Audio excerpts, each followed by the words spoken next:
ꯊꯥꯏꯅ ꯃꯇꯝ ꯑꯃꯒꯤ ꯋꯥꯔꯤꯅꯤ ꯑꯉꯧꯕ ꯂꯩꯆꯤꯜꯅ ꯀꯨꯞꯁꯤꯟꯗꯨꯅ ꯂꯩꯔꯤꯕ ꯌꯥꯝꯅ ꯐꯖꯩ ꯍꯥꯏꯅ ꯂꯩꯅꯔꯤꯕ ꯃꯐꯝ ꯑꯃ ꯑꯣꯏꯔꯤꯕ ꯂꯥꯏꯔꯩꯄꯥꯛ ꯍꯥꯏꯔꯤꯕ ꯂꯝꯗꯝ ꯑꯁꯤꯗꯅꯤ ꯅꯣꯡꯃꯒꯤ ꯅꯨꯃꯤꯠ ꯑꯃꯗ ꯃꯁꯛ ꯃꯇꯧ ꯌꯥꯝꯅ ꯐꯖꯕꯤ ꯂꯥꯏꯔꯦꯝꯕꯤ ꯑꯃꯅ ꯇꯥꯏꯕꯪꯄꯥꯜꯗ ꯀꯨꯝꯊꯔꯛꯂꯝꯃꯤ ꯃꯍꯥꯛꯀꯤ ꯃꯃꯤꯡꯅ ꯁꯛꯍꯦꯟꯕꯤ ꯂꯥꯏꯔꯦꯝꯕꯤ ꯀꯧꯔꯝꯃꯤ ꯃꯁꯛ ꯌꯥꯝꯅ ꯐꯖꯩ ꯍꯥꯏꯗꯨꯅ ꯉꯛꯆꯥꯎ ꯌꯥꯝꯅ ꯊꯦꯛꯂꯝꯃꯤ ꯍꯥꯏꯅ ꯍꯨꯝꯅ ꯃꯍꯥꯛ ꯂꯩꯔꯝꯃꯤ ꯀꯔꯤꯒꯨꯝꯕ ꯊꯕꯛ ꯑꯃꯒꯤꯗꯃꯛ ꯃꯍꯥꯛ ꯍꯧꯖꯤꯛꯇꯤ ꯇꯥꯏꯕꯪꯄꯥꯜꯗ ꯀꯨꯝꯊꯔꯛꯂꯤ ꯁꯛꯍꯦꯟꯕꯤ ꯂꯥꯏꯔꯦꯝꯕꯤꯅ ꯏꯍꯥꯟ ꯍꯥꯟꯅ ꯆꯤꯡꯒꯤ ꯑꯁꯨꯛꯄ ꯃꯐꯝ ꯑꯃꯗ ꯐꯥꯎꯗꯣꯔꯛꯂꯝꯃꯤ ꯑꯩꯅ ꯂꯩꯔꯤꯕ ꯃꯐꯝ ꯑꯁꯤꯕꯨ ꯑꯣꯟꯊꯣꯛꯅ ꯁꯨꯈ꯭ꯔꯦꯗ ꯃꯐꯝ ꯑꯁꯤꯗ ꯑꯩ ꯂꯩꯕꯗꯤ ꯌꯥꯔꯣꯏ ꯑꯩꯅ ꯂꯩꯒꯗꯧꯔꯤꯕ ꯑꯁꯤꯗꯤ ꯇꯥꯏꯕꯪ ꯃꯤꯒꯤ ꯃꯔꯛꯇ ꯆꯪꯂꯒꯅꯤ ꯃꯁꯛ ꯃꯇꯧ ꯌꯥꯝꯅ ꯐꯖꯕ ꯅꯨꯄꯥ ꯑꯃꯕꯨ ꯑꯩꯅ ꯐꯥꯒꯗꯕꯅꯤ ꯑꯗꯨꯅ ꯑꯩ ꯃꯤ ꯇꯥꯕ ꯃꯐꯝ ꯇꯝꯅ ꯑꯣꯏꯅ ꯍꯦꯛꯇ ꯆꯠꯂꯒꯦꯗ ꯑꯁꯤ ꯈꯟꯗꯨꯅ ꯎꯃꯪ ꯑꯗꯨꯗꯒꯤ ꯃꯍꯥꯛ ꯑꯁꯨꯝ ꯊꯣꯔꯛꯂꯤ ꯍꯥꯏꯔꯤꯕ ꯎꯃꯪ ꯑꯁꯤꯗ ꯂꯥꯏꯔꯦꯝꯕꯤ ꯅꯨꯄꯤ ꯑꯃꯁꯨ ꯂꯩꯔꯝꯃꯤ ꯃꯍꯥꯛꯀꯤ ꯃꯃꯤꯡꯅ ꯐꯖꯕꯤ ꯂꯥꯏꯔꯦꯝꯕꯤ ꯍꯥꯏꯅ ꯀꯧꯔꯝꯃꯤ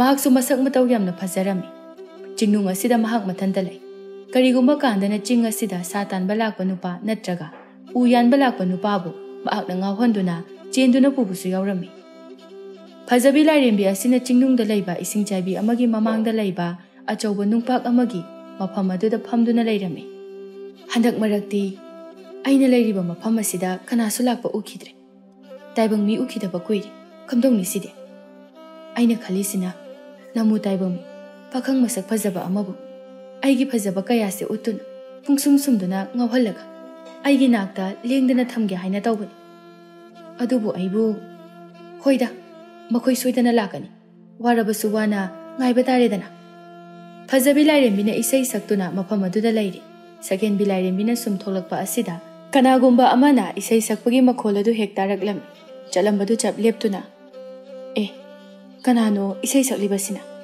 ꯅꯨꯄꯤꯒꯤ ꯈꯣꯟꯖꯦꯜꯗꯤ ꯃꯥꯜꯂꯤ ꯂꯥꯏꯔꯦꯝꯕꯤ ꯑꯁꯤꯅ ꯍꯥꯏꯐꯦꯠ ꯃꯈꯣꯡ ꯊꯥꯡꯖꯤꯟꯗꯨꯅ ꯆꯪꯁꯤꯜꯂꯤ ꯀꯅꯥꯕꯨ ꯑꯣꯏꯔꯕꯖꯥꯠꯅꯣꯅꯦ ꯑꯁꯨꯛ ꯌꯥꯝꯅ ꯁꯨꯛꯂꯕ ꯎꯃꯪ ꯑꯁꯤꯗ ꯏꯁꯩꯒ ꯁꯛꯂꯤꯕꯁꯤꯅ ꯍꯦꯛꯇ ꯌꯦꯡꯂꯒꯦ ꯑꯉꯥꯡꯒꯨꯝꯕ ꯑꯣꯏꯔꯝꯂꯕꯗꯤ ꯅꯨꯡꯉꯥꯏꯈ꯭ꯔꯅꯤꯗ ꯑꯁꯤ ꯈꯟꯗꯨꯅ ꯈꯣꯟꯖꯦꯜ ꯑꯗꯨꯒꯤ ꯃꯥꯏꯀꯩꯗ ꯁꯨꯝ ꯆꯪꯁꯤꯜꯂꯝꯃꯤ ꯏꯁꯩ ꯁꯛꯂꯤꯕꯤ ꯂꯥꯏꯔꯦꯝꯕꯤ ꯑꯁꯤꯅ ꯏꯁꯩ ꯑꯗꯨꯝ ꯁꯛꯂꯝꯕꯗꯒꯤ ꯏꯁꯩ ꯁꯛꯄꯗꯨ ꯆꯞ ꯂꯦꯞꯈꯤꯔꯝꯃꯤ ꯑꯗꯨꯒ ꯑꯀꯣꯏꯕ ꯑꯗꯨꯗ ꯀꯣꯏꯌꯦꯡ ꯌꯦꯡꯊꯣꯔꯛꯏ ꯀꯅꯥꯅꯣ ꯑꯩꯅ ꯂꯩꯔꯤꯕ ꯃꯐꯝ ꯑꯁꯣꯝꯗ ꯂꯥꯛꯂꯤꯕꯁꯦ ꯀꯅꯥꯅꯣꯅꯦ ꯀꯅꯥꯒꯨꯝꯕ ꯑꯃꯗꯤ ꯂꯥꯛꯂꯤ ꯑꯗꯨꯅ ꯑꯩ ꯃꯈꯥꯗ ꯆꯣꯡꯊꯔꯒ ꯅꯨꯡ ꯃꯔꯛ ꯑꯁꯤꯗ ꯂꯨꯝꯗꯨꯅ ꯂꯩꯔꯒꯦ ꯐꯖꯕꯤ ꯂꯥꯏꯔꯦꯝꯕꯤ ꯑꯗꯨ ꯃꯈꯥꯗ ꯐꯟ ꯆꯣꯡꯊꯩ ꯑꯗꯨꯒ ꯂꯩꯔꯤꯕ ꯑꯆꯧꯕ ꯅꯨꯡ ꯑꯗꯨꯒꯤ ꯃꯔꯨꯝꯗ ꯈꯔ ꯊꯩꯖꯤꯟꯗꯨꯅ ꯂꯨꯝꯗꯨꯅ ꯂꯩ ꯃꯃꯤꯠ ꯑꯗꯨꯅꯗꯤ ꯃꯐꯝ ꯑꯗꯣꯝꯗ ꯀꯅꯥ ꯂꯥꯛꯄꯒꯦ ꯍꯥꯏꯅ ꯌꯦꯡꯂꯤ ꯁꯛꯍꯦꯟꯕꯤ ꯂꯥꯏꯔꯦꯝꯕꯤ ꯑꯗꯨꯅ ꯌꯦꯡꯅ ꯀꯅꯥꯁꯨ ꯂꯩꯕ ꯎꯗꯦꯅꯦ ꯏꯁꯩ ꯁꯛꯂꯝꯕ ꯑꯗꯨꯁꯨ ꯂꯦꯞꯈ꯭ꯔꯦ ꯑꯩ ꯂꯥꯛꯄꯁꯤꯕꯨ ꯃꯍꯥꯛꯅ ꯈꯪꯈ꯭ꯔꯕ ꯖꯥꯠꯂꯅꯦ ꯈꯪꯉꯝꯃꯣꯏꯗ ꯑꯩꯅ ꯂꯥꯛꯄꯕꯨ ꯀꯔꯝꯕ ꯇꯥꯏꯕꯪ ꯃꯤꯅ ꯈꯪꯕ ꯉꯝꯒꯅꯤ ꯑꯣꯏꯊꯣꯛꯇꯕꯅꯤ ꯈꯖꯤꯛꯀ ꯆꯪꯁꯤꯟꯗꯨꯅ ꯍꯦꯛꯇ ꯌꯦꯡꯂꯒꯦ ꯁꯛꯍꯦꯟꯕꯤ ꯑꯗꯨ ꯈꯔꯒ ꯆꯪꯁꯤꯜꯂꯤ ꯑꯣꯏꯔꯣꯝꯗ ꯍꯥꯏꯐꯦꯠ ꯌꯦꯡꯊꯣꯛꯂꯨꯕ ꯃꯇꯝꯗ ꯏꯁꯤꯡꯆꯥꯏꯕꯤ ꯑꯃꯅ ꯌꯥꯝꯅ ꯐꯖꯅ ꯂꯩꯔꯤꯕꯗꯨ ꯎꯔꯦ ꯃꯗꯨ ꯎꯕꯗ ꯃꯥꯒꯤ ꯊꯃꯣꯏ ꯑꯗꯨ ꯌꯥꯝꯅ ꯍꯔꯥꯎꯖꯔꯝꯃꯤ ꯏꯁꯤꯡꯆꯥꯏꯕꯤꯅꯤꯅꯦ ꯁꯤꯗꯤ ꯑꯣꯟꯊꯣꯛꯅ ꯐꯖꯈ꯭ꯔꯦꯗ ꯑꯩꯈꯣꯏ ꯂꯥꯏꯔꯩꯄꯥꯛꯇꯗꯤ ꯑꯁꯤꯒꯨꯝꯕ ꯐꯖꯕꯁꯦ ꯂꯩꯇꯦ ꯑꯩ ꯍꯦꯛꯇ ꯆꯪꯁꯤꯜꯂꯒ ꯏꯁꯤꯡ ꯃꯔꯛ ꯑꯁꯤꯗ ꯁꯥꯟꯅꯔꯨꯔꯒꯦ ꯂꯨ ꯂꯨ ꯂꯥꯎꯕ ꯏꯁꯤꯡꯅ ꯆꯤꯡꯊꯛꯇꯒꯤ ꯖꯝ ꯖꯝ ꯇꯥꯔꯛꯄ ꯑꯗꯨꯕꯨ ꯎꯕꯗ ꯃꯍꯥꯛ ꯏꯁꯤꯡ ꯃꯔꯛ ꯑꯗꯨꯗ ꯀꯨꯝꯗꯨꯅ ꯁꯥꯟꯅꯅꯤꯡꯕ ꯐꯥꯎꯔꯝꯃꯤ ꯏꯁꯤꯡꯆꯥꯏꯕꯤ ꯃꯈꯣꯡ ꯇꯝꯅ ꯃꯍꯥꯛ ꯆꯪꯁꯤꯜꯂꯤ ꯅꯨꯡ ꯃꯔꯛꯇ ꯂꯨꯝꯗꯨꯅ ꯂꯩꯔꯤꯕ ꯐꯖꯕꯤ ꯂꯥꯏꯔꯦꯝꯕꯤꯅ ꯅꯨꯄꯤ ꯑꯗꯨꯕꯨ ꯍꯦꯛ ꯎꯔꯗꯨꯅ ꯃꯕꯨꯛꯅꯤꯡꯗ ꯈꯜꯂꯤ ꯁꯤꯗ ꯂꯥꯛꯂꯤꯕ ꯅꯨꯄꯤꯁꯤꯕꯨ ꯇꯥꯏꯕꯪ ꯃꯤꯔꯥ ꯃꯥꯟꯗꯦꯗ ꯅꯍꯥꯟ ꯃꯈꯩꯁꯨ ꯁ꯭ꯋꯥꯏꯗ ꯂꯥꯛꯄꯗꯤ ꯎꯗꯦ ꯀꯅꯥꯅꯣꯅꯦ ꯑꯁꯤꯕꯣ ꯂꯥꯏꯒꯨꯝꯕ ꯂꯥꯏꯔꯦꯝꯕꯤꯒꯨꯝꯕ ꯑꯣꯏꯔꯕ ꯖꯥꯠꯂꯥ ꯃꯥꯒꯤꯁꯦ ꯏꯁꯤꯡꯆꯥꯏꯕꯤ ꯇꯝꯅ ꯆꯪꯁꯤꯟꯈ꯭ꯔꯦꯅꯦꯍꯦ ꯀꯝꯗꯧꯅꯤ ꯁꯤꯗꯤ ꯃꯐꯝ ꯑꯁꯤ ꯑꯩꯒꯤꯅꯤ ꯑꯩꯅ ꯃꯐꯝ ꯑꯁꯤꯗ ꯂꯩꯔꯤꯉꯩꯗ ꯀꯅꯥ ꯑꯃꯠꯇꯅ ꯏꯁꯤꯡ ꯃꯅꯥꯛꯇ ꯆꯪꯗꯨꯅ ꯁꯥꯟꯅꯕ ꯌꯥꯔꯣꯏ ꯐꯖꯕꯤ ꯂꯥꯏꯔꯦꯝꯕꯤꯅ ꯆꯍꯤ ꯀꯌꯥꯒꯤ ꯃꯃꯥꯡꯗꯒꯤ ꯏꯁꯤꯡꯆꯥꯏꯕꯤ ꯃꯈꯣꯡꯗ ꯂꯩꯗꯨꯅ ꯏꯁꯤꯡꯆꯥꯏꯕꯤ ꯑꯁꯤꯕꯨ ꯁꯦꯟꯅꯗꯨꯅ ꯂꯥꯛꯄꯅꯤ ꯃꯐꯝ ꯑꯁꯤꯗ ꯀꯅꯥ ꯑꯃꯠꯇ ꯆꯪꯍꯟꯗꯕꯅꯤ इखंग खंगौदना मीरा लाइरा खंगदबा अमना फट लाक्तुना चंगसिनखिबा अदुदा महक पुक हौगलगले सगेन बिलाइरेंबिदे हराउबना लोइरदुना इसिंगदा कुमथबा हौख्रे इसिंग अदुबो मखुतना लंगलंगदुना सानरमे हेमा सिदि याम नुंगाइ बजानिने सानदुम सानथोके इसिंग अदुदा मकोक अमुक लु इसिंग अमुक चाइदुना साना महक नुंगाइबा मवंग अमदा लेइरि मागी मतौदुदा फजबि लाइरेंबि अदुसो साउबना लोइख्रे आई फाउबा कुमदबा मखै थमि अदुगा माने हेक्ता कुमदुना इसिंग नै खाइबा मसी आई तौगिबा ngasi असाउबा मगा लोइना महक पचंगसिले ꯅꯨꯄꯤꯗꯨꯗ ꯌꯦꯡꯗꯨꯅ ꯍꯥꯏ, "ꯍꯦ, ꯅꯪ ꯀꯅꯥꯅꯣ? ꯃꯐꯝ ꯑꯁꯤꯗ ꯅꯪꯅ ꯂꯩꯔꯤꯕ ꯀꯔꯤꯒꯤꯅꯣ?" ꯁꯛꯍꯦꯟꯕꯤ ꯂꯥꯏꯔꯦꯝꯕꯤ ꯑꯗꯨ ꯃꯃꯥꯏ ꯁꯠ ꯂꯩꯊꯣꯔꯛꯏ ꯑꯗꯨꯒ ꯈꯨꯝꯂꯛꯏ, "ꯀꯩꯅꯣ? ꯅꯪꯕꯨ ꯀꯅꯥꯅꯣ?" "ꯑꯩ ꯃꯐꯝ ꯑꯁꯤꯗ ꯂꯩꯕ ꯂꯥꯏꯔꯦꯝꯕꯤꯅꯤ." "ꯑꯣ, ꯅꯪꯁꯦ ꯂꯥꯏꯔꯦꯝꯕꯤ ꯑꯣꯏꯔꯦ? ꯆꯠꯊꯣꯛꯑꯣꯀꯣ ꯑꯗ, ꯑꯩ ꯉꯥꯏꯍꯥꯛꯇ ꯏꯔꯨꯖꯈꯤꯒꯦ." "ꯍꯦ, ꯃꯐꯝ ꯑꯁꯤ ꯑꯩꯒꯤꯅꯤ. ꯂꯥꯏꯔꯦꯝꯕꯤ ꯑꯩꯒꯤ ꯑꯌꯥꯕ ꯌꯥꯎꯗꯅ ꯃꯐꯝ ꯑꯁꯤꯗ ꯀꯨꯝꯕ ꯀꯅꯥꯝꯇ ꯌꯥꯗꯦ. ꯅꯪ ꯊꯨꯅ ꯀꯥꯈꯠꯂꯣ." "ꯍꯧꯖꯤꯛꯀꯤꯗꯣ ꯀꯔꯤꯕ? ꯃꯐꯝꯁꯤ ꯅꯪꯒꯤꯅꯦꯕ? ꯍꯥꯏꯌꯣ, ꯅꯣꯛꯇꯨꯝ ꯅꯣꯛꯀꯦ." "ꯍꯦ, ꯃꯤ ꯌꯥꯝꯅ ꯎꯁꯤꯠꯇꯕ ꯇꯧꯒꯅꯨ. ꯑꯩꯅ ꯑꯃꯨꯛꯀꯁꯨ ꯍꯥꯏꯔꯤꯕꯁꯤꯅꯤ, ꯁꯠ-ꯁꯠ ꯀꯥꯈꯠꯂꯣ." "ꯑꯩꯅ ꯀꯥꯈꯠꯇ꯭ꯔꯕꯗꯤ? ꯑꯩꯅ ꯍꯥꯏꯔꯤꯉꯩꯁꯤꯗ ꯀꯥꯈꯠꯇ꯭ꯔꯕꯗꯤꯅꯦ, ꯅꯁꯝꯗꯣ ꯑꯩꯅ ꯐꯣꯏꯗꯣꯏꯕ." ꯁꯛꯍꯦꯟꯕꯤ ꯂꯥꯏꯔꯦꯝꯕꯤ ꯑꯗꯨꯅ ꯑꯃꯨꯛ ꯍꯥꯏ, "ꯑꯩꯁꯦ ꯀꯅꯥꯅꯣ ꯍꯥꯏꯕꯁꯦ ꯅꯪꯅ ꯃꯁꯛ ꯈꯪꯗ꯭ꯔꯕ ꯃꯥꯜꯂꯤ. ꯑꯩ ꯍꯥꯏꯒꯦꯁꯦ, ꯃꯨꯟꯅ ꯇꯥꯎ. ꯑꯩꯁꯦ ꯂꯩꯔꯩꯄꯥꯛꯀꯤ ꯂꯝꯗꯝ ꯑꯗꯨꯗ ꯈ꯭ꯋꯥꯏꯗꯒꯤ ꯃꯁꯛ ꯃꯇꯧ ꯐꯖꯕꯤ ꯂꯥꯏꯔꯦꯝꯕꯤꯅꯤ, ꯈꯪꯉꯕ?" "ꯀꯔꯤ? ꯅꯪꯕꯨ ꯃꯁꯛ ꯃꯇꯧ ꯐꯖꯕꯤ ꯂꯥꯏꯔꯦꯝꯕꯤꯅꯤ ꯍꯥꯏꯕ? ꯅꯁꯛ ꯊꯤꯔꯤꯕ ꯈꯨꯊꯤꯗꯨꯒ ꯅꯪꯕꯨꯗꯤ ꯑꯩꯅ ꯍꯦꯟꯅ ꯐꯖꯩ. ꯑꯩꯅ ꯗꯃꯥꯗ ꯍꯦꯟꯅ ꯐꯖꯩ." "ꯍꯣ, ꯅꯪꯒꯤ ꯅꯁꯛꯇꯨꯗꯤꯅꯦ ꯉꯥꯃꯨ ꯃꯥꯜꯂꯦ. ꯑꯩꯅ ꯍꯦꯟꯅ ꯐꯖꯩ." "ꯏꯁ, ꯅꯪꯒꯤ ꯅꯁꯛꯇꯨꯗꯤ ꯌꯣꯡ ꯑꯁꯤꯕ ꯃꯥꯜꯂꯦ." "ꯍꯦ, ꯋꯥꯒꯤ ꯋꯥ ꯆꯨꯝꯅ ꯉꯥꯡꯉꯨ. ꯑꯩꯕꯨ ꯌꯣꯡ ꯑꯁꯤꯕ ꯃꯥꯜꯂꯦ ꯀꯥꯏꯗꯤ ꯀꯩꯅꯣ? ꯃꯥꯜꯂꯤꯕ ꯃꯥꯜꯂꯦ ꯍꯥꯏꯕꯅꯤ ꯀꯩꯅꯣ." "ꯅꯁꯛꯇꯨ ꯌꯦꯡꯅꯤꯡꯗꯦ. ꯆꯠꯊꯣꯛꯑꯣ, ꯑꯩ ꯉꯥꯏꯍꯥꯛꯇ ꯏꯔꯨꯖꯈꯤꯒꯦ." "ꯍꯦ, ꯑꯩꯅ ꯍꯥꯏꯔꯤꯕꯁꯦ ꯅꯪꯉꯣꯟꯗꯅꯦ. ꯃꯐꯝ ꯑꯁꯤꯗ ꯅꯪ ꯏꯔꯨꯖꯕ ꯌꯥꯔꯣꯏ. ꯍꯣ, ꯅꯊꯧ ꯂꯩꯇꯦ. ꯑꯩꯅ ꯂꯨꯖꯅꯤꯡꯉꯒ ꯂꯨꯅꯤ, ꯂꯨꯅꯤꯡꯗ꯭ꯔꯁꯨ ꯂꯨꯅꯤ. ꯅꯪ ꯑꯩꯉꯣꯟꯗ ꯀꯩꯗꯧꯒꯤꯒꯦ?" "ꯃꯁꯤ ꯑꯩꯉꯣꯟꯗ ꯌꯥꯝ ꯎꯁꯤꯠꯇꯦꯅꯦ." "ꯅꯁꯝꯗꯣ ꯈꯨꯗꯥꯡ ꯌꯦꯠꯇꯨꯅ ꯍꯥꯏꯌꯨꯔꯣ ꯅꯪ?" "ꯑꯦ, ꯅꯪꯅ ꯃꯁꯤꯗꯩꯁꯤꯗ ꯑꯩꯒꯤ ꯁꯝꯁꯦ ꯈꯨꯗꯥꯡ ꯌꯦꯠꯇꯨꯅ ꯍꯥꯏꯔꯒ ꯑꯩꯅ ꯃꯁꯤꯗꯩꯁꯤꯗ ꯂꯣꯡꯗꯥꯎ ꯇꯧꯕꯤ ꯁꯥꯟꯅꯗꯨꯅ ꯂꯩꯒꯗ꯭ꯔꯣ? ꯅꯪꯕꯨ ꯇꯝꯊꯤꯅ ꯐꯨꯕ ꯉꯝꯕꯤ ꯂꯥꯏꯔꯦꯝꯕꯤꯅꯤ ꯍꯥꯏꯕꯁꯦ ꯅꯪ ꯈꯪꯉꯨ." ꯃꯁꯤ ꯃꯤ ꯌꯥꯝ ꯎꯁꯤꯠꯇ꯭ꯔꯦꯅꯦ ꯃꯁꯦ. ꯑꯩꯅ ꯐꯖꯅ ꯍꯥꯏꯔꯤꯉꯩ ꯑꯁꯤꯗꯅꯦ ꯀꯥꯈꯠꯂꯛꯇ꯭ꯔꯕꯗꯤ ꯍꯧꯖꯤꯛ ꯅꯪꯕꯨ ꯐꯨꯕ ꯇꯥꯔꯦꯗꯅ." ꯑꯁꯥꯎꯕꯒ ꯂꯣꯏꯅꯗꯨꯅ ꯏꯁꯤꯡ ꯑꯗꯨꯗ ꯃꯍꯥꯛ ꯐꯟ ꯆꯣꯡꯊꯩ, ꯑꯗꯨꯒ ꯂꯥꯏꯔꯦꯝꯕꯤ ꯑꯗꯨꯒꯤ ꯃꯁꯝꯗꯨ ꯇꯥꯞ ꯄꯥꯏꯗꯨꯅ ꯐꯣꯏꯕ ꯍꯧꯏ꯫ ꯁꯛꯍꯦꯟꯕꯤ ꯂꯥꯏꯔꯦꯝꯕꯤ ꯑꯗꯨꯅ, "ꯑꯦ, ꯑꯩꯒꯤ ꯁꯝꯒ ꯐꯣꯏꯔꯛꯏꯅꯦꯍꯦ. ꯑꯗꯨ ꯑꯣꯏꯔꯗꯤ ꯑꯩꯁꯨ ꯅꯪꯒꯤꯁꯦ ꯍꯦꯛꯇ ꯐꯣꯏꯔꯒꯦ."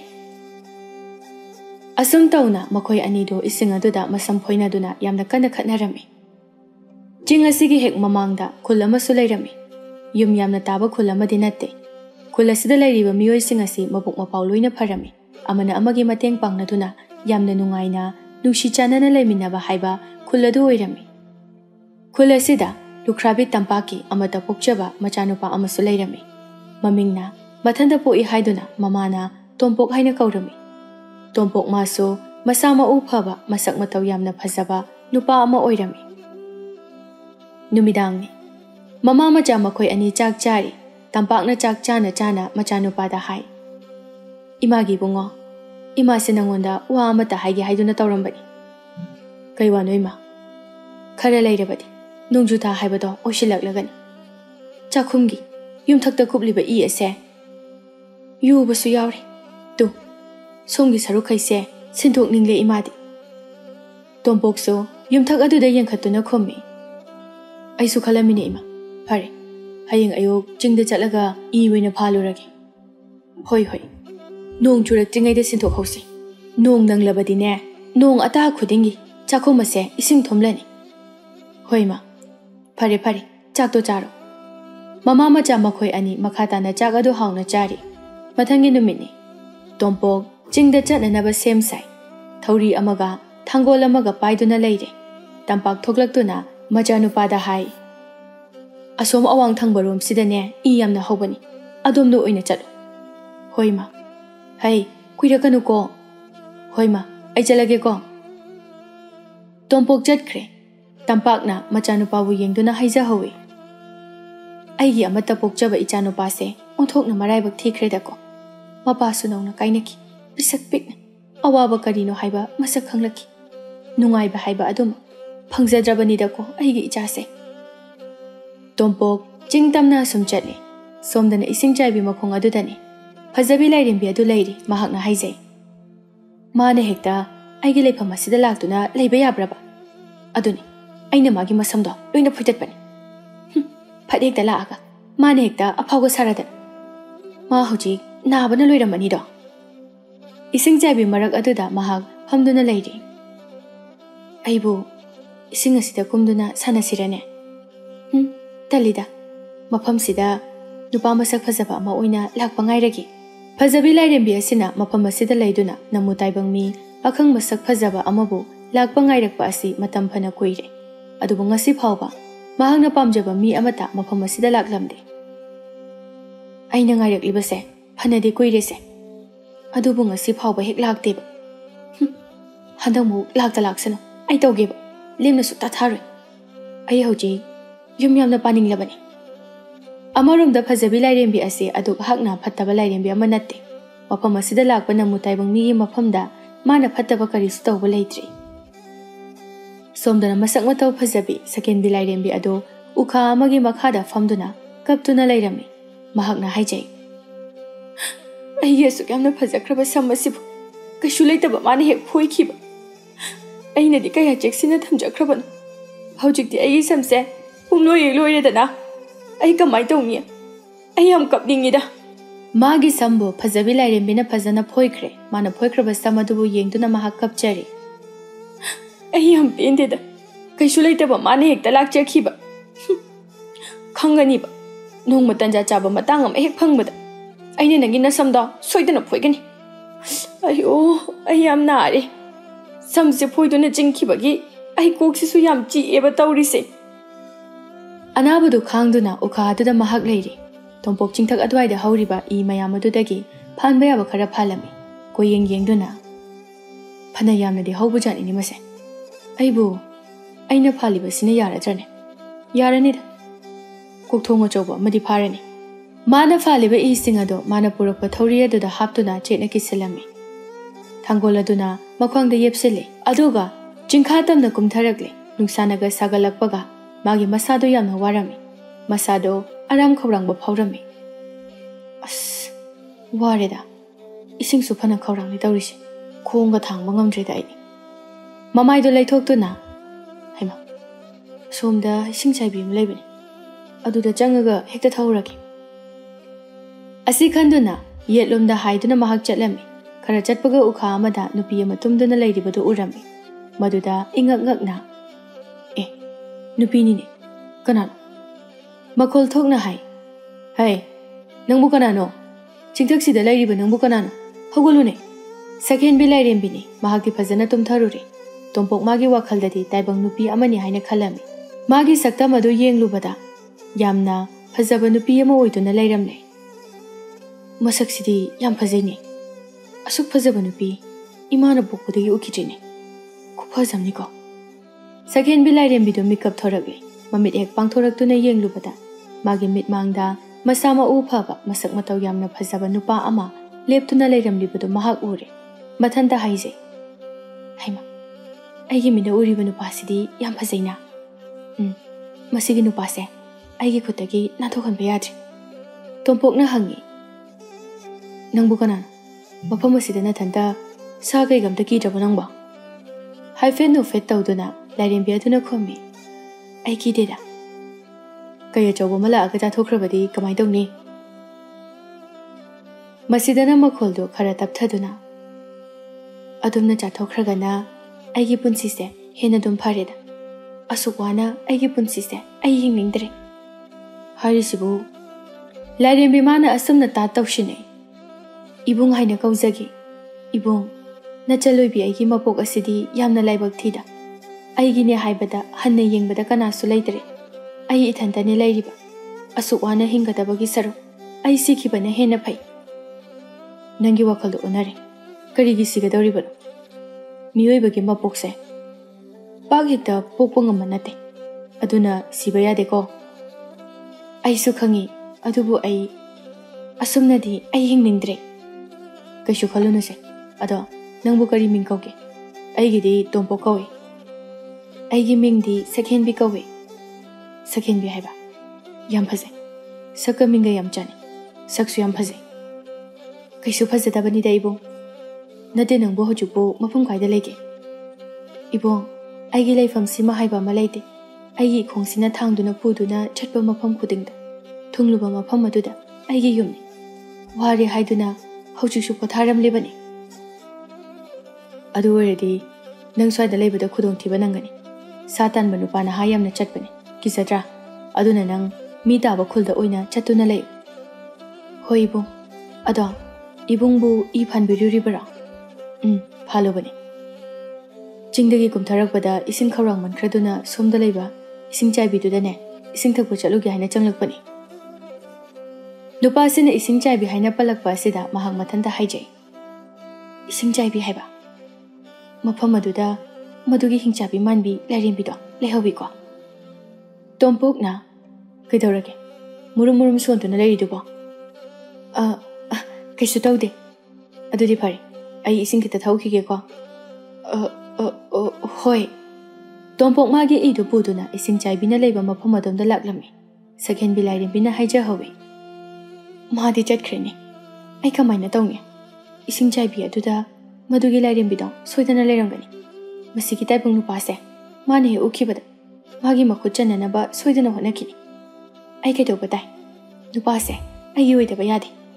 Ai sida phamduna adum leibana kaisu kanaroida. Ai hekta matung inaragi. Magi wakhalda nupa asibu fajabi lairim bina oikragani khanduna leiba yadraduna hogatuna maso ising chaibi tamna chatlami. Fajabi lairim bidi nupak amagi mathakta famduna isaiga ngangduna yamna nungaina leirami. Tompok asum lakpada ising chaibi adu yauragli. Ising adu ubada mahak harauri. Makokta puriba I mapul adu makhada thangthaduna thamle. Aduga ising chaibi tamna mahak changsili. Maduda nungpak amagi mathakta nupi ama famduna lairibadu mahak uri. Mathanta haijai. Asida famni sidi nupi nini. Kainu ngasigi numisibo. Nupi gi nupi ngaka. Asida famli basina kana mo irajana. Khangdre tawrise. Ising na ising khawrang mani. Phachang silaga thaklagi. Fajabi lairim bidi mahaki matungda taibong nupa ama lakle haibasi ngasaina khangkhrabani. Mahak yamna harawi. Hawjik sida lakliba nupa asidi onthongna masak matau phajakreda. Lairim bi aigi pukningna khoidaba pamjaba haibadu hek thokle. Simadi aigi khutagi nathokhanba yadre. Mahak yamna haraujai. Tompok nungpak mathakta famduna lairiba nupi aduda hanna yengdaba makhai ising lairiba adomna mahak changsili. Famthaduna makhut adu hamdoi. Makhut khubam ani aduna ising kanduna mahak thai. Fajabi lairim bina mabu yengduna haijai. Ising lam khawrang amaline. Ai magi manakta hekta changsilage. Ase khanduna mahak nupa adugi manakta changsilaklami. Khara changsinduna matungda leptuna lei. Tompok ising thakpadu peladuna hogatuna matungda sat onthorei. Maduda nupiduna chumjing leptuna leiramba aduda mahak khangprek khangi. Khangine. Magi mataududa lairimbi madi nopchai. Sakhen bi lairimbi adusu leifam adu yokshilagli. Nungpak amagi marumda thaisinduna lumduna lei. Aduga yengi. Masu ure. Kayada ngamli ba lairimbi no yunguni. Nupa asigi manakta ki hekta changsilimi. Nupada onthokna chokpa lairimbi haibado oiraba jani ko. Tompok magi mid anina ururiba nupi adumaso magi thamoina pamba haibado oirami. Mabukningda khalle. Sigi nupi shimasu yam phajaine. Sina mu kana oirjana. Ai hekta hangagi. Ase khanduna hangi. Sombo kana oibirabanu. Mingbu kari kaubibagi. Lairimbi aduna tapna khommi. Aigi ming phajabi kawi. Phajabi haiba. Minga saka yam chani. Yamna su phajai saksu. Wahai asida lairimbi madu nokfet tawi tompok na. Aigi mingna tompok kawi. Ado nangu mafam asida kaidawramlibanu. Aido sum ising sokpa laamba. Ising sokpa haiba. Adusu sitana. Nangbu kizadro. Ibong haina kauzagi. Nachaloibi aigi punsi asidi yamna toleda. Kana amatana. Aiga samna ningde. Makhoi mayamna ising soknaba turel aduda aibu kumba yahande. Adugi ai mafam asida oina ithanta ising sokpa lakpani. Wafam asibu tabada sakhen bi lairimbi mana haijai. Kayada machin thiriba lairimbi no yunguni. Ma asibu mina ising sokhanba yade kaidana. Mana tawrise ai khangi.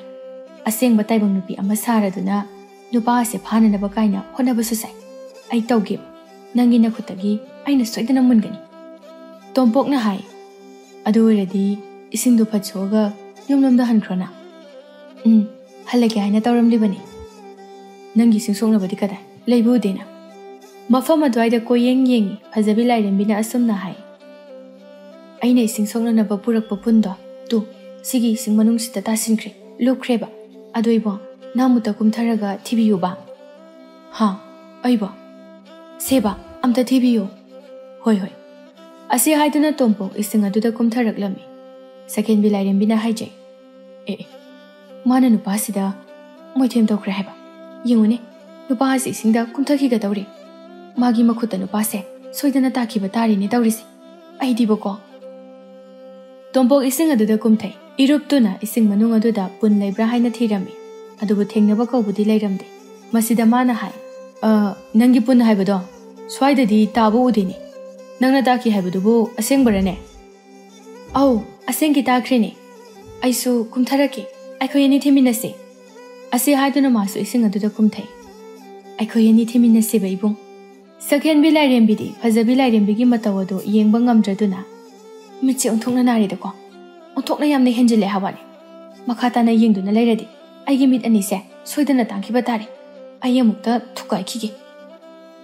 Sakhen bilairembi ado asawba magaloinana fukhawgatuna. Makhoi anina lairiba mafam adu tamna chatlami. Aduga khanglaw lawi. Mitsi onthokna naridako aidi. Lai makhit yengjani khidreda.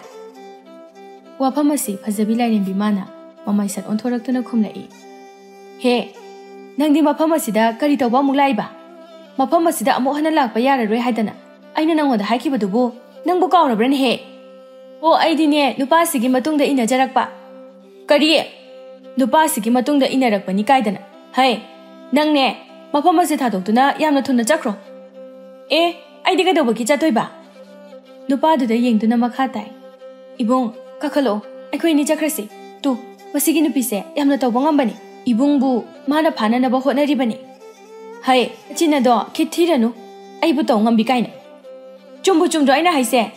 Nana nupasi nampuda pharagalegi khalido. Nabema inadine holtrong hono ubajani. Masi. Nangi sengonda tasingna khatnaba hawribra. Tompokti nupi anigi matawaduda ingangangna yengduna lai. Sakhen bilairembina amo. Ho aikoidi haujade. Is nang ngarangda natro aina nasamphoiduna thakibado. Ngasi su amu phoibiyo haiduna hawribra.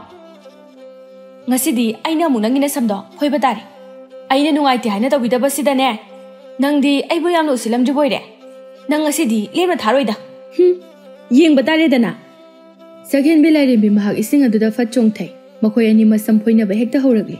Tompok mathakta thuna kakhali aduga haijai. Masigi nupi ani sidi pura mata amani ne. Makhoi ani do ising aduda khatnaba yaba khatnai. Tompokna wakhalda amuk khalai. Masigi nupi ani makse tawba ngami ngakhtani. Ai mafam asida kuina leiba chumna.